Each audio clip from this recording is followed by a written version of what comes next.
Good morning, Trinity kids. It's Pastor Matthew. And Pastor Ty. Welcome to week 4 of Summer Challenge. You guys are doing a fantastic job learning Psalm 23. Yes, we just love hearing you learn God's Word together. So let's go ahead and say together what we have learned so far. See if you guys can follow along with us here. The Lord is my shepherd. He gives me everything I need. He lets me lie down in fields of green grass. He leads me beside quiet waters. Nice. All right, it's time for a points update. So leaders, pause the video and tell your Trinity kids how many points we've earned.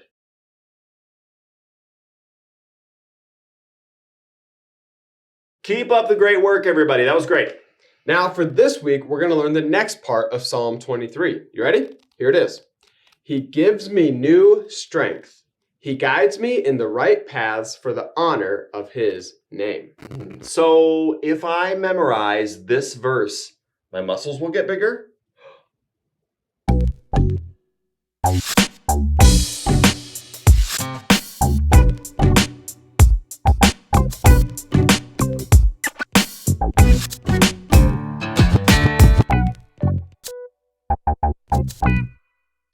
No, Pastor Matthew, I'm sorry, but it's not that kind of strength, really. He gives us the strength to trust him and to make wise choices that honor him. Oh, well, that's good too. Let's say it again all together. He gives me new strength. He guides me in the right paths for the honor of his name. So what does it mean that he guides us in the right paths for the honor of his name? That's kind of a confusing sentence. Yeah, let's talk about that. So honoring someone means doing or saying things that show them they are important to you. Like when I take time to listen to my friends because they're important to me. Yes, that's a great way to show honor. And no one is more important than God, though. Exactly. And the best way to show God honor is to do what is right. Wow, we're learning so much about this psalm, and I love it. Every bit of it's great. Now, here's the second part of this week's challenge.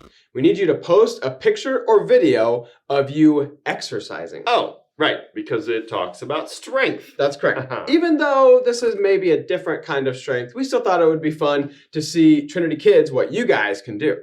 So, push-ups? Oh, push-ups are so hard. All right, Pastor Matthew, you ready?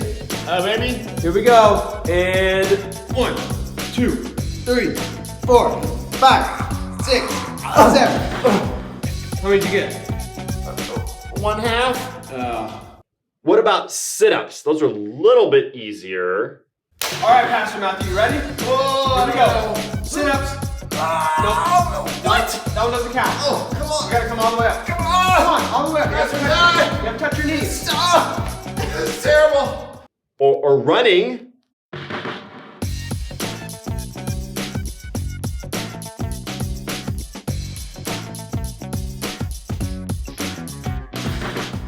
How about walking? That's easier than running.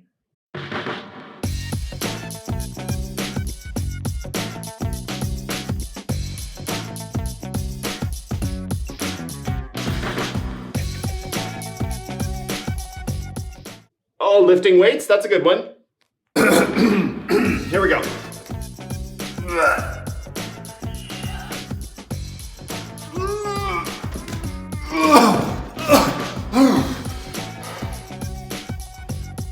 That's a pool noodle. It's not that heavy. All right, Pastor Matthew, I'm gonna show how it's really done with some real weight.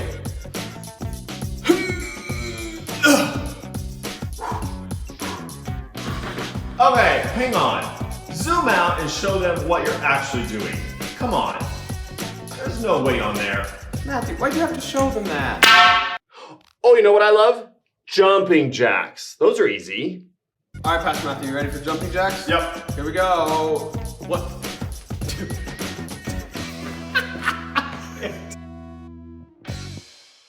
All right, yeah, it honestly can be anything like that, but we hope that you guys do it a little better than we did. Yes. All right, but now let's get ready to listen to God's Word today. Today's story is number 73 in the Gospel Story Bible on page 147. Now remember, the Bible tells one big story that we are all a part of, and what we're going to read today fits right here. All right, now here's what you need to watch for as you listen to God's word together. The first is fire. So we just chose this candle. While you're listening to the story, we're going to need 4 kids to help us act out what happens. So your leader is going to choose the 4 in just a moment when we pause the video.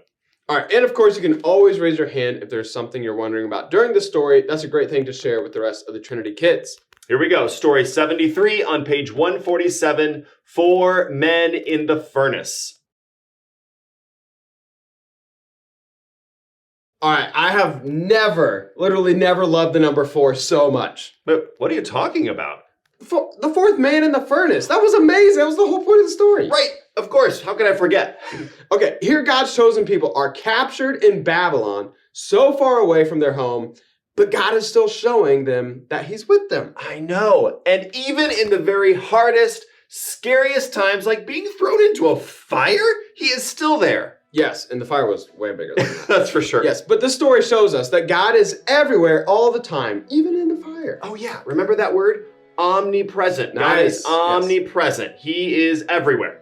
Yeah. Now the story makes me think back to some hard times that we've been in and trying to think about how God was there even though we couldn't see him. Yeah, we've been in a few. You had to have cheated. There's no way you get Princess Frostine on the very first one. No, I'm never playing with you again. I hate this game. Dumb, I'm done. Monday? You think Monday's? Okay, we'll do it Monday, and then what? What are you doing? I mean,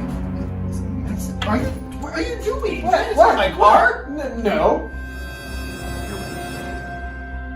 No, Ty! What is he doing? Ty! Get away from my car! these are mine. Ready? 3, 2, 1, go!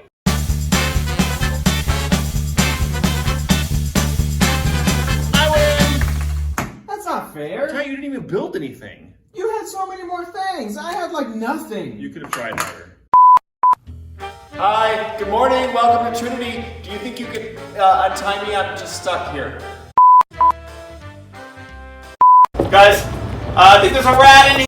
Guys, it's been 3 days. Okay, I'm done. Help! No matter how hard or crazy the situation is, we can always count on God to be with us. Yes, that gives me hope the next time I'm in a hard or scary situation that God's going to be with us. So let's all remember that. God is everywhere all the time. He is always with us. Now let's think more about this during small group time.